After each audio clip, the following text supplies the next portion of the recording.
તો આજે નસીબમાં ભજીયા હતા અને લકીલી અમે ટાઈમે પહોંચી ગયા અને અમને ચણાનો લોટ મળી ગયો છે. ઘરે બધી વસ્તુ સમારાઈ ગઈ છે એટલે હવે ઘરે જઈને સીધા આપણે ભજીયા બનાવવાના છે. બતાવીએ તમને ભજીયા. હવે લોટ લઈને આવી ગયા ને કાપેલું બધું તૈયાર હતું, ધાણા ને પાલક ને મેથી ને એવું બધું. તો જો બેટર બનાવીને માંડ્યા છીએ આપણે ભજીયાની જયાફત બોલાવવા.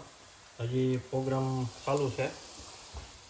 હારે મરચાં લઈ આવ્યા હતા. અહીંયા અમારે સામે એક ટર્કી સ્ટોર છે ને ત્યાં તીખા મરચાં મળે. ઇન્ડિયા જેવા તો ન હોય પણ થોડાક તીખા હોય. એટલે એની જો આ પટ્ટી બનાવી નાખી છે.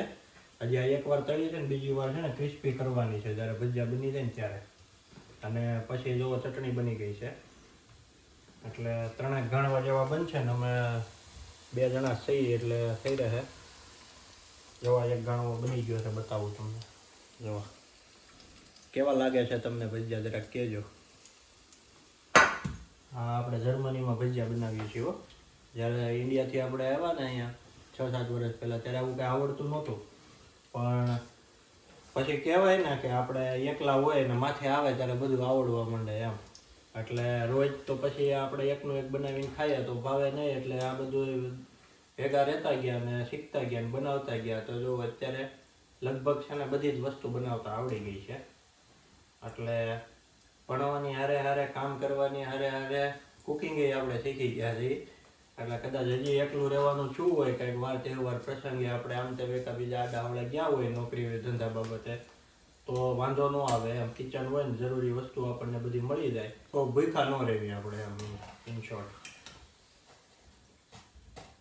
એક મિત્રો છે ને ભજીયાવાળા ભાઈનો વિડીયો જોયો હતો. એમાં એ ભાઈ છે ને જો આવી રીતે લોટ લઈને એક જ હારે છે ને નાખી દે અને પછી છે ને આવી રીતે કરીને કુંભણિયા ભજીયા બનાવતા હોય ને એવું એ ભાઈ કરતા હતા. તો હું ટ્રાય કરું છું કેવું થાય છે, જોઈએ હમણાં આપણે.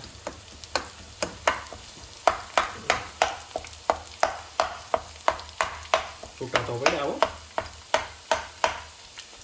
એટલે કુંભણિયા ભજીયા જો કોઈને પાડતા ન ખાવતા હોય તો મને લાગે છે કે તમે આવી રીતે ટ્રાય કરીને કરી શકો. જો ટ્રાય કરીને એમ બન્યા જ છે પણ અમુક થોડાક છે ને મોટા રહી ગયા છે. એટલે એ ભાઈ જેવું તો ન છું આપણાથી હજી, પણ હાવ ખરાબ નથી છું એમ. ઝીણા ઝીણા ભજીયા થઈ તો ગયા.